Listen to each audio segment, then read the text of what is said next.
Hi everyone, this is Michael representing TooMedToo, and I need to say Black Panther. That is the movie that devoured the box office this weekend. Actually coming in for the second biggest haul in 4 days, right behind The Force Awakens, edging out The Last Jedi.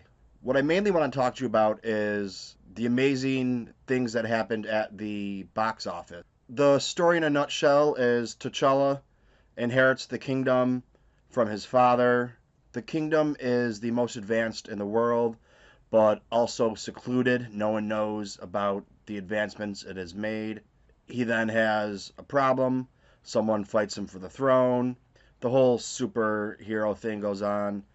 I would have liked to see a little bit more action, but it is what it is. It was more about the storytelling than what we get in the other Marvel movies with just all-on fighting and wars.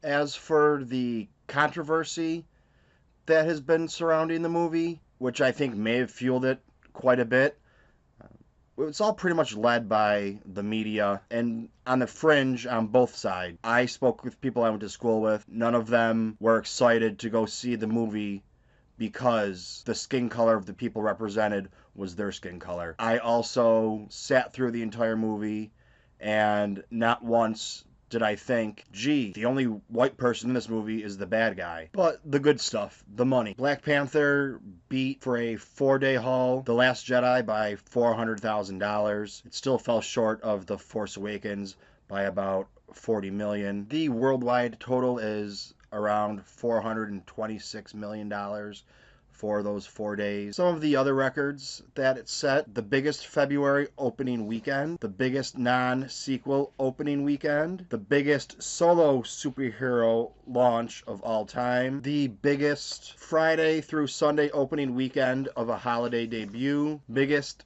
long holiday opening weekend, biggest pre-summer opening weekend, biggest Monday gross, second biggest comic book opening weekend, the second biggest Sunday gross, second biggest 4-day gross, which I already mentioned, third biggest non-summer opening weekend, fourth biggest Saturday gross, fifth biggest opening weekend of all time. It had the 8th biggest Friday and 8th biggest single day gross, 25th biggest comic book movie of all time on its first 3 days. That might actually be the 4-day total. And then it had the 26th biggest superhero movie of all time. And although these last two, I think, are significant, these last two records come with a caveat. I don't believe the sole reason or purpose for seeing this movie should be based on that.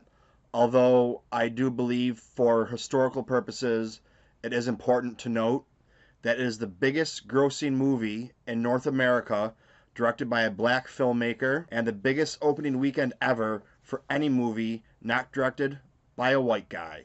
These stats were brought to you by Forbes magazine, and I would just like to point out that I'm sure most people know Disney does own Marvel, but I find it peculiar that no one ever mentions Disney Marvel, but it's always Disney Lucasfilm. Once again, Disney is the parent company. They just own Marvel. They just own Lucasfilm. They own Fox. Nobody ever gets mad at the commentators on Fox and says, "Oh, that Disney Fox. God forbid something happens in a Star Wars movie they don't like. It's Disney ruined." We'll have to see the type of staying power that Black Panther has. Will it keep going like a blockbuster, or will it slowly start losing momentum, or quickly start losing momentum? I guess we really won't know until next weekend. Don't forget to subscribe, like, share, spread the word about the TooMedToo Mafia. With that, I said good day. May the Force be with you.